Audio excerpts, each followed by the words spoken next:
এই বউকে আবার কিভাবে গ্রহণ করতে পারবে? পুনরায় তালাক দেওয়ার পর যদি স্ত্রীকে পুনরায় ফেরত নিতে হয়, তার সাথে পুনরায় সংসার করতে হয়, তাহলে তালাক দিতে হবে সুন্নাহসম্মত তালাক। কোন তালাক?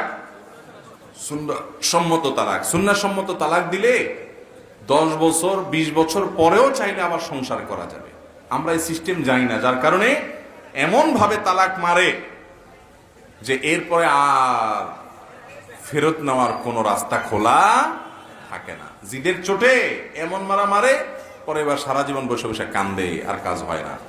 সুন্নাহসম্মত তালাক হলো কোন স্বামী স্ত্রীর মধ্যে যদি বনিবনা না হয়, ওই যে প্রথমে তারা নিজেরা চেষ্টা করবে, এরপর মুরব্বিদেরকে দিয়ে চেষ্টা করাবে, সেটাতেও যদি না হয়, তাহলে সেক্ষেত্রে তারা যদি দেখে যে বিয়ে টিকে থাকতে গেলে আল্লাহর অবাধ্য হয়ে যেতে হবে, গুনাহ হয়ে যাবে, খুনাখুনি হয়ে যেতে পারে, নাজায়েজ